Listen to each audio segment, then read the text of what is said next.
Hi everyone, this is Shruti. Welcome to curious cat channel. कैसे हैं आप सभी स्टूडेंट? आज हम बहुत ही इंपॉर्टेंट मुद्दे पर चर्चा करने वाले हैं, जो कि है अग्निपथ योजना।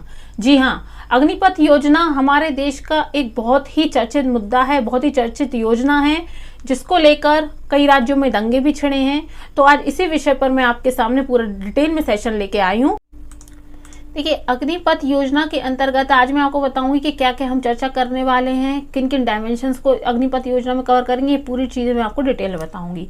सबसे पहले हम बात करेंगे कि आखिर ये योजना चर्चा में क्यों है, क्यों मुद्दा बना हुआ है अग्निपथ योजना का। फिर हम जानेंगे कि परिचय, कि आखिर ये योजना है क्या।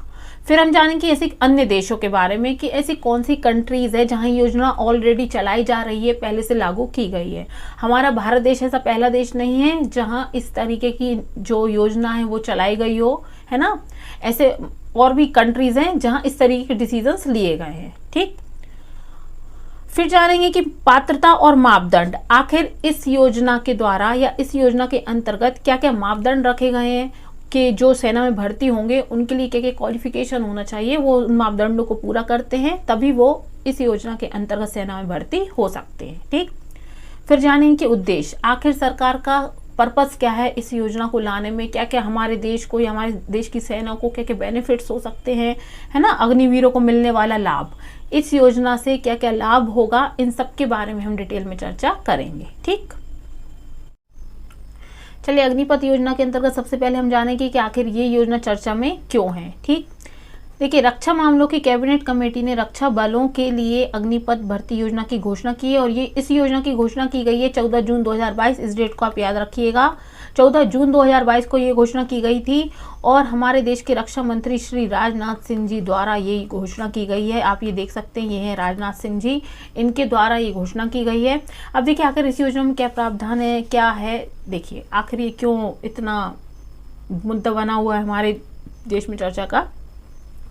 इस योजना के अंदर सबसे महत्वपूर्ण प्रावधान यह है कि 4 साल के लिए, जी हाँ, जो भी सैनिक भर्ती की जाएंगे वो 4 साल के लिए भर्ती किए जाएंगे। ठीक, जिसमें से कि जो 25% सैनिक हैं उन्हें स्थायी रूप से नियुक्त किया जाएगा और बाकी जो 75% सैनिक हैं उन्हें 4 साल बाद सेवा मुक्त कर दिया जाएगा, और वो भी अच्छी सैलरी, अच्छे अमाउंट के साथ। ठीक, आपसे एग्जाम में क्वेश्चन पूछा जा सकता है कि अग्निपथ योजना के अंतर्गत कितने % सैनिकों की नियुक्ति स्थायी रूप से की जाएगी, तो आंसर होगा 25%। आप ये जो डेटा है ये जरूर नोट डाउन करिए, याद रखिएगा। ठीक, और ये योजना किन के द्वारा घोषणा की गई थी, तो रक्षा डिफेंस से रिलेटेड है, तो ऑब्वियस सी बात है कि हमारे देश के रक्षा मंत्री श्री राजनाथ सिंह जी द्वारा ये घोषणा की गई और 14 जून 2022 में। ये आप तीनों पॉइंट्स याद रखिएगा, ये जरूर पॉइंट याद रखिए कि स्थायी रूप से जो है कितने % सैनिकों की भर्ती की जाएगी, तो वो 25% सैनिकों की भर्ती की जाएगी।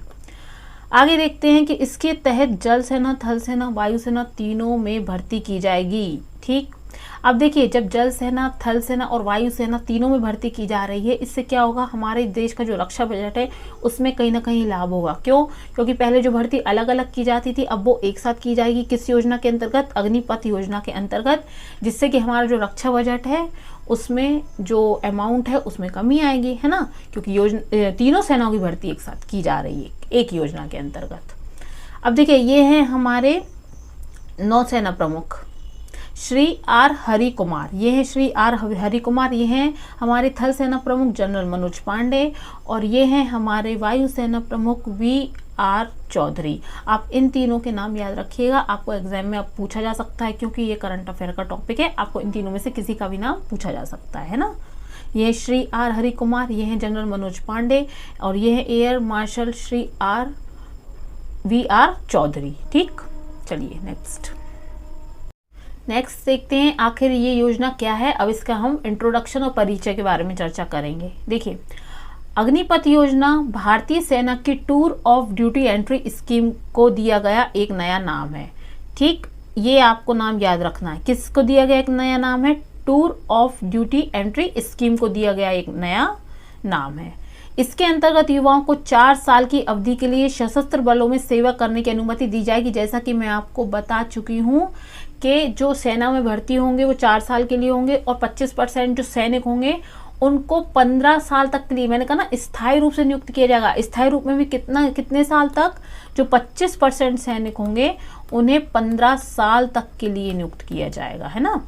आपको एग्जाम में ये भी पूछा जा सकता है कि जो स्थायी रूप से नियुक्ति की गई है वो कितने साल तक के लिए की गई है, तो वो नियुक्ति की गई है 15 साल तक के लिए, ठीक, 15 साल तक के लिए। जो 25% स्थायी सैनिक हैं, बाकी 75% को अच्छी सैलरी के साथ सेवानिवृत्त कर दिया जाएगा।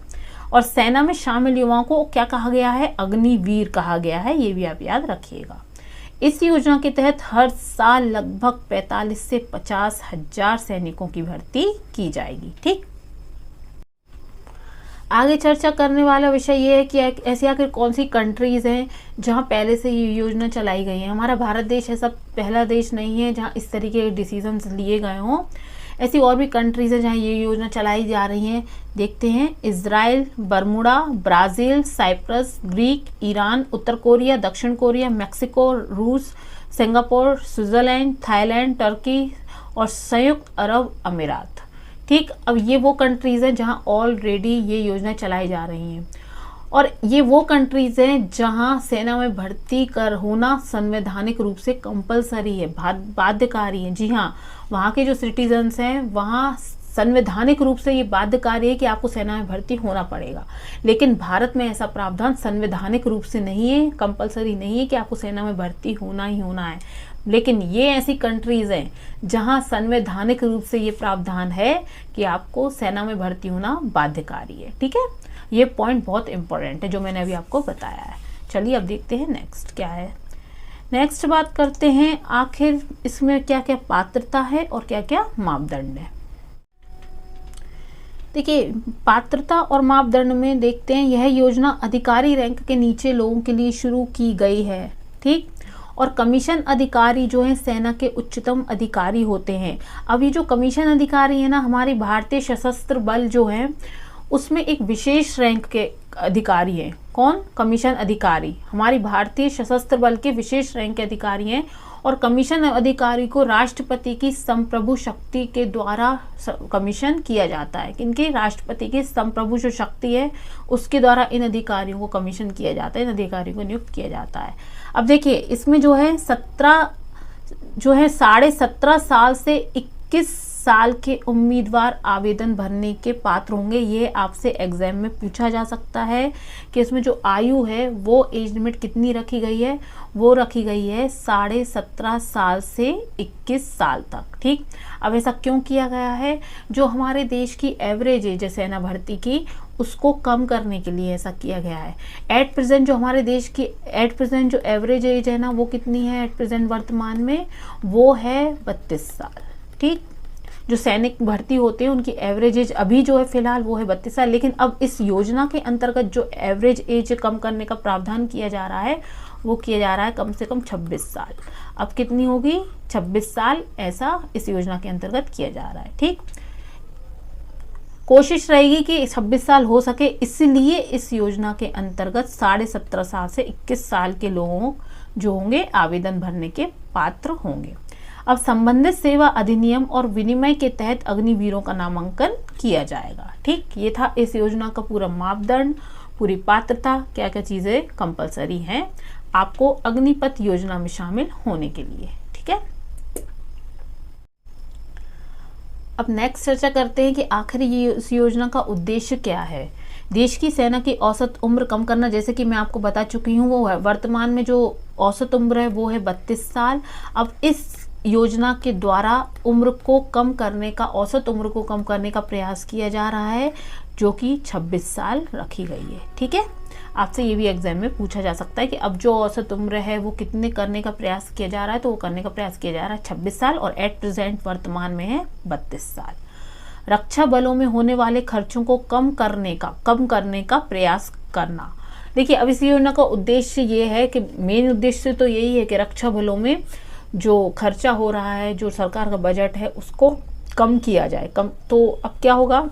देखिए, जो पेंशन थी और जो वेतन है उसमें कमी की जाएगी और उन अमाउंट का यूज, जो भी रक्षा बजट बनता है उस अमाउंट का यूज ज़्यादा से ज़्यादा मिलिट्री मॉडर्नाइजेशन में किया जाएगा कि कौन कौन सी हमें टेक्नोलॉजीज यूज़ करना चाहिए, इन सब चीज़ों में ज़्यादा अमाउंट अब खर्च किया जाएगा, है ना।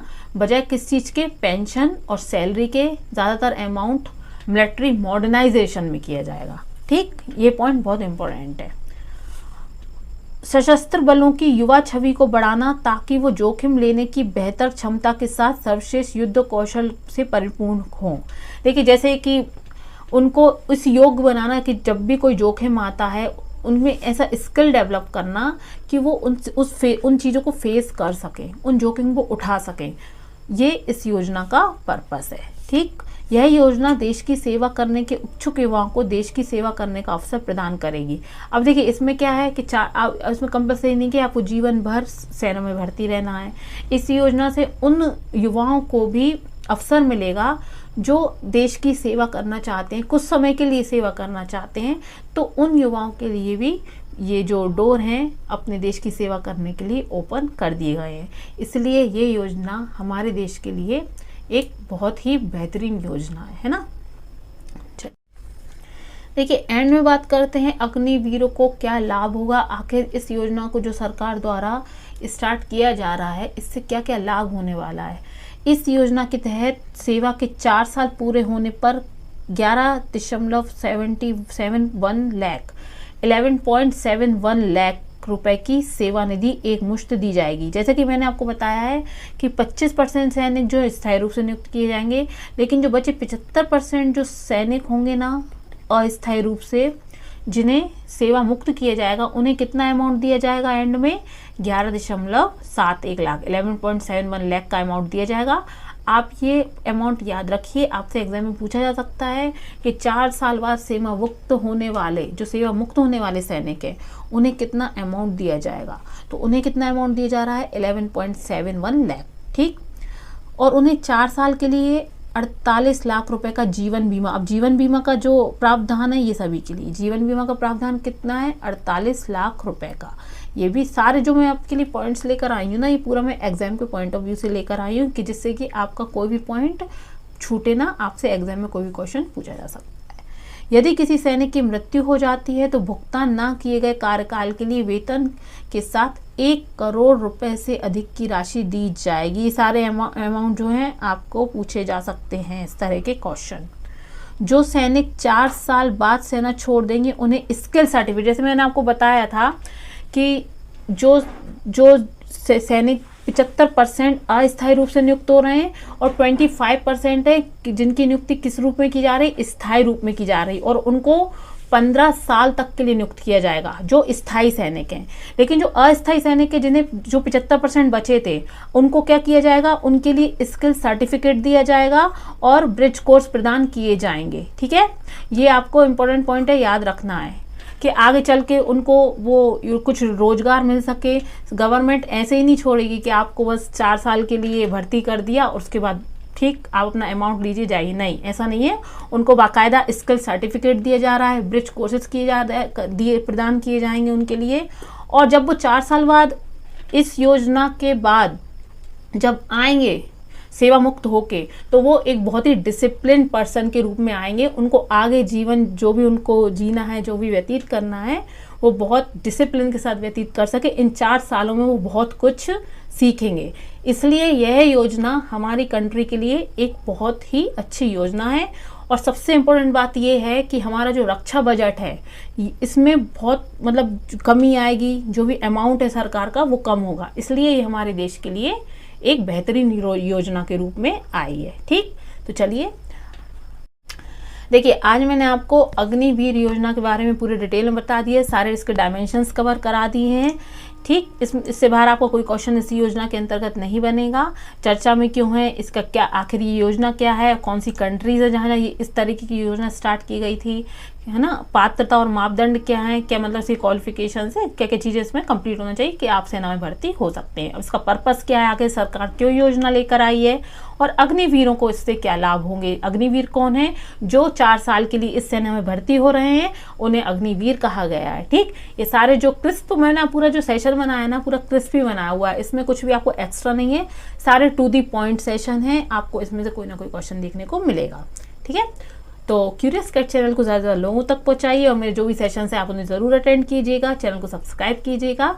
मिलते हैं नेक्स्ट सेशन में, तो के लिए अपना ध्यान रखिए। Bye bye, take care.